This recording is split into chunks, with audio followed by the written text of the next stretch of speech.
लोकसभा चुनाव के तारीख के ऐलान तो अभी फिलहाल नहीं हुआ है, लेकिन इस बीच आम आदमी पार्टी और कांग्रेस के बीच जिस तरीके से तालमेल हुई है, उसके बाद से आम आदमी पार्टी ने अपने चारों सीटों पर प्रत्याशियों की घोषणा कर दी है। इस वक्त न्यूज 24 की टीम पश्चिमी दिल्ली क्षेत्र में है, जहां से महाबल मिश्रा को आम आदमी पार्टी ने टिकट दिया है। महाबल मिश्रा, जी हां, पहले कांग्रेस पार्टी में थे और उसी पार्टी से वो सांसद भी हुए थे, लेकिन इस बार दाव जो है आम आदमी पार्टी ने दिया है उनको और मौका दिया है। लेकिन सवाल ये है कि जिस तरीके से पिछली बार चुनाव में बीजेपी के प्रत्याशी यानी कि परवेश वर्मा ने भारी बहुमत से जीत हासिल की थी, तो क्या इस बार आम आदमी पार्टी टक्कर दे पाएगी?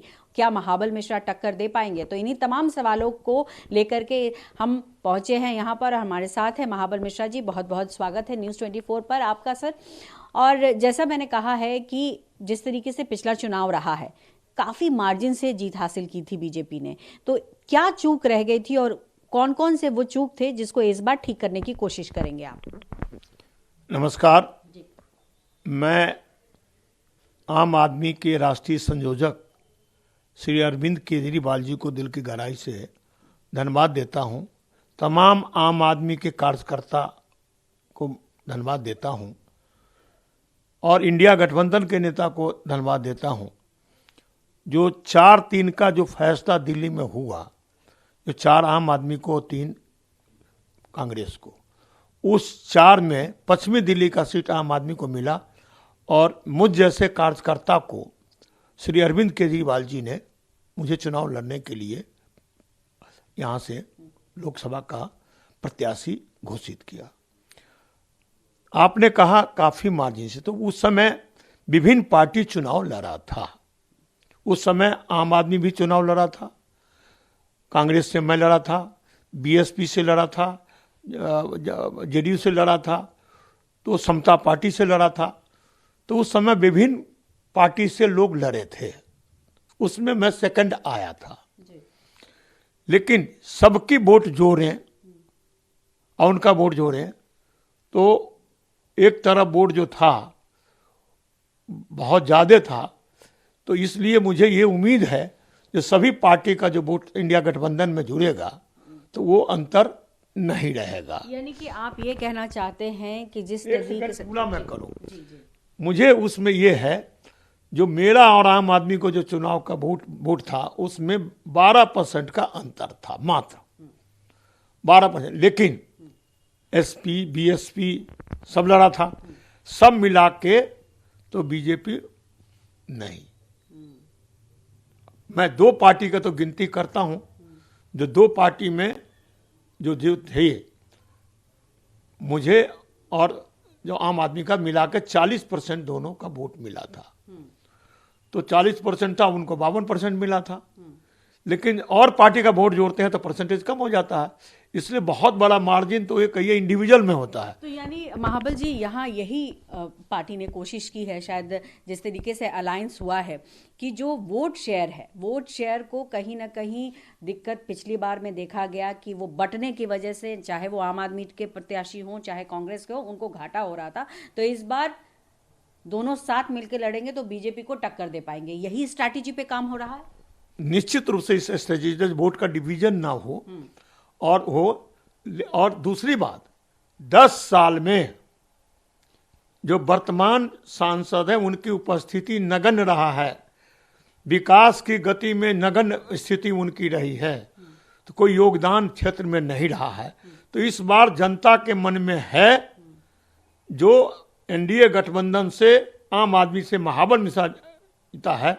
मेरा आप जानते हैं जो 2009 से 14 तक मैं एमपी रहा, जिस तरह से विकास और लोगों के जनता में मैं बीच में बना रहा, वो लोग याद करते हैं और मुझे लगता है जो इस बार मुझे प्रोत्साहन मिलेगी, जनता का स्नेह मिलेगा, प्यार मिलेगा। लेकिन सवाल ये है कि जब भी लोकसभा चुनाव की बात होती है महाबल जी, तो बीजेपी के प्रत्याशी को न देखकर मोदी जी को देखा जाता है और चुनाव मोदी जी के नाम पर लड़ा जाता है। और कहीं ना कहीं जनता भी जो है वो, जब हम उनसे सवाल करते हैं तो वोट मोदी को देंगे, वो प्रत्याशी की बात नहीं करते। तो क्या आपकी लड़ाई प्रत्याशी से है कि मोदी जी से है? इस बार दिल्ली की जनता, पश्चिमी दिल्ली की जनता और दिल्ली की जनता समझ चुकी है, जो नारा में नहीं जाना है, विकास में और स्नेह में जो एमपी प्रेजेंट रहे, जो उनके बीच में रहे, जो काम करे, विकास करे, उनको बच्चों का भविष्य का निर्माण करें, उसको वोट देना है। इसलिए जनता समझ चुकी है, किसी के नाम पर नहीं। विकास, महंगाई की मुद्दा आप देखिए, कोई चर्चा नहीं हो रही है। अनएम्प्लॉयमेंट की समस्या है, 2 करोड़ को प्रत्येक वर्ष नौकरी देने की वादा किए थे। तो आज ये दृष्टिकोण से जिस तरह से महंगाई चरम सीमा पर है, आज अनएम्प्लॉयमेंट की समस्या है, तो बेरोजगारी की, और जिस तरह से केजरीवाल जी ने गरीबों की मदद किया है, जो ऐसा कोई परिवार नहीं है जो 8 से 10 हज़ार का लोगों को फायदा किया। बिजली फ्री, पानी फ्री, स्वास्थ्य की बात है, जहां महिलाओं की बस में फ्री, तीर्थ यात्रा, इन तमाम में ऐसा कोई परिवार नहीं है 10 हज़ार का फायदा नहीं किया है। लेकिन जब आप इन फायदों की बात कर रहे हैं, विधानसभा चुनाव जब होते हैं तो ऐसे मुद्दे हावी होते हैं, और आपने सही कहा कि ऐसी चर्चाएं होती है और उसको देखकर ही जनता वोट करती है। लेकिन फिर मैं वही बात कहूंगी कि जब लोकसभा चुनाव आता है तो राष्ट्रीय स्तर पर लोग देखते हैं इसको, और कहीं ना कहीं इस बात की चर्चा करते हैं कि देश बढ़ रहा है, देश में विकास हो रहा है। आप बेशक ये कह रहे हो कि देश में महंगाई है, बेरोजगारी है, तमाम चीजें हैं, लेकिन जब वोट में तब्दील होना होता है तो वो दिखाई नहीं पड़ता। और अभी लेटेस्ट एग्जाम्पल है कि जिस तरीके से राज्यसभा चुनाव में बीजेपी ने जीत हासिल की है, तो कहीं ना कहीं वो एक सेटबैक हो सकता है क्या? देखिए, राज्यसभा का वोट अलग तरीके का है, चुनाव है, नुमाइंदा देते हैं, लेकिन ये जनता देती है। जनता के जो आज स्थिति है, लेकिन एक परसेप्शन तो बनता है, बेशक आपने कहा उसका तरीका अलग है। मैं आपको पल्लवी जी आपकी बात को तवज्जो देता हूं, लेकिन जनता परेशान हो चुकी है। जो 15 लाख रुपए मिलेगा, अच्छे दिन आएगा, तो ये जितनी भी गारंटी आज दे रहे हैं उससे लोग विश्वास नहीं कर रहा है। जो वर्तमान में जनता के हित की बात जो कर रहा है, तो आज देखिए ना, कहते हैं 70 साल में कुछ नहीं हुआ, तो एयरपोर्ट क्यों बिक रहा है? पेट्रोलियम पदार्थ की जितनी खदान था 80% प्राइवेट को चला गया। जैसे सैनिक का आर्म्स एम्यूनिशन जो बनता है वो भी प्राइवेट को चला गया। आप रह क्या गया है? तो बात ऐसी है, जो जनता के हित की रक्षा करेगा उसको वोट देगा। आप पढ़ी लिखी जनता है, अब झांसे में नहीं आएगा।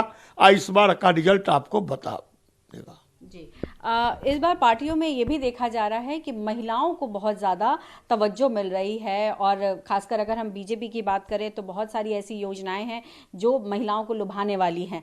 तो आप अपने क्षेत्र में, पश्चिमी दिल्ली में खासकर की बात करें, क्या ऐसे कुछ आपके हैं, कोई वादे हैं या दावे हैं जिससे कि आप, अगर आपको वोट करती है जनता, तो आप उनको फायदा देंगे? देखिए, महिलाओं का सम्मान मिलना चाहिए और उनकी प्रतिनिधित्व का संख्या बढ़नी चाहिए। तो आपने देखा होगा, जो जिस तरह से जब नगर निगम का चुनाव हुआ था, शीला जी उस समय मुख्यमंत्री थे, उस समय महिलाओं के प्रतिनिधि को बढ़ाया गया था। अभी भी वर्तमान में 3 यहाँ से राज्यसभा का मेंबर होता है, तो आपने देखा आम आदमी स्वाति मालीवाल को दिया है। तो महिलाओं के प्रति, आज महिलाओं के प्रति सम्मान नहीं होता तो बस में फ्री योजना कहाँ से आती? तो आम आदमी पहले से ही महिला के प्रति सजग है, और महिला को सम्मान मिलना चाहिए, राजनीतिक प्रतिनिधित्व मिलना चाहिए।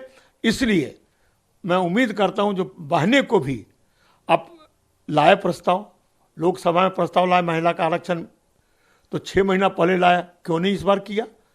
यदि उनका मनसा क्लियर था तो 6 महीना जो पहले प्रस्ताव आया जो महिला का आरक्षण बिल, तो 6 महीना में क्यों नहीं लागू किया इस महीने में? तो वो कहते कुछ है, कथनी और करनी में अंतर है। यदि ये करना था तो 6 महीना पहले जो बिल आया, तो 6 महीना में क्यों नहीं आपने डिलिमिटेशन किया? क्यों नहीं महिला की संख्या को आपने टिकट की माने किया? तो ये कहने में और करने में बड़ा फर्क है। तो भाजपा हमेशा जो कहती है वो करती नहीं है। आपके अकाउंट में आ गया होगा 15 लाख रुपया, इनके भी अकाउंट में आ गए होंगे। कहा तो था 15-15 लाख आएगा, काला धन आएगा, अच्छे दिन आएगा। तो अच्छे दिन यही आ गया जब महंगाई बढ़ गया, अच्छे दिन आ गया जब बेरोजगारी बढ़ गई। 2 करोड़ को नौकरी देने की बात किया था, वो नहीं हुआ। तो अच्छे दिन किस बात को कहते हैं? जो बेरोजगार आज लोग घूम रहे हैं, एयरपोर्ट बेच दिया, रेल बेच दिया, तो पेट्रोलियम पदार्थ का खदान बेच दिया, तो आखिर सब कुछ प्राइवेटाइज करने जा रहे हैं, तो नौकरी कहां से मिलेगा। और एक बात और बता दूं, आने वाला दिन में फौज को भी कमजोर किया जाएगा। कैसे? अग्निवीर बनाया है। चलिए, ये तो बहुत सारे आरोप हैं जो आप लोग लगातार लगाते रहे हैं और इसी के बल पर आप लोग ये कह रहे हैं कि जनता आपको वोट करे। लेकिन एक सवाल और भी है कि बीजेपी के प्रवक्ता हरीश खुराना ने एक ट्वीट किया है और उस ट्वीट में उन्होंने एक तस्वीर और एक वीडियो को वायरल किया है। उनमें उन्होंने कहा कि अरविंद केजरीवाल ने बहुत पुराना एक कमेंट दिया था कि उनकी पार्टी में अगर किसी को टिकट मिलता है तो उसके परिवार को दूसरा टिकट नहीं मिलेगा। और आपका और आपके पुत्र विनय मिश्रा जो कि विधायक हैं, उनको टारगेट किया गया है। इस पर आपका क्या कहना है? देखिए, ऐसा कोई पार्टी नहीं है जो पिता पुत्र को या उसके परिवार को, किसी सदस्य को नहीं ला जाता है। जो खुराना जी कहे हैं, तो भाई बीजेपी में देख लें, कौन सा पार्टी है, कांग्रेस में देख लें, बीजेपी में देख लें, जनता दल में देखें, जदयू में देखें, ऐसा कौन सा पार्टी बचा हुआ है? सब पार्टी मिला है। तो क्या डॉक्टर का बेटा डॉक्टर नहीं बन सकता? वकील का बेटा वकील नहीं बन सकता? आईएएस का बेटा आईएएस नहीं बन सकता? तो उसकी प्रतिभा होती है, और उस प्रतिभा यदि और पार्टी मुझे टिकट दिया, तो कभी कभी पार्टी का भी होता है जो कि भाई प्रतिभा का मान है, कोई व्यक्ति है और कोई व्यक्ति उस लायक है तो उसको टिकट दिया जाता है। तो हर पार्टी में है। कौन सा पार्टी में? हरीश खुराना जी पहले अपनी पार्टी को तो कहें। जी, बहुत बहुत शुक्रिया न्यूज़ 24 से बात करने के लिए। तो ये थे महाबल मिश्रा, जिन्होंने अपनी बातें रखी कि किस तरीके से चुनाव में हम उतरेंगे। हालांकि पूरे दमखम के साथ जहां जहां उम्मीदवार घोषित हुए हैं वो अपने क्षेत्र में जा रहे हैं और लोगों से संवाद कर रहे हैं। लेकिन जनता इस बार किसको अपने गले लगाती है, वो सबसे बड़ा सवाल होगा। हालांकि बीजेपी लगातार दावा कर रही है कि इस बार 400 पार है, लेकिन क्या उस पर ब्रेक लगता है, देखना होगा। कैमरा पर्सन कलिकांत झा के साथ पल्लवी झा, दिल्ली, न्यूज़ 24।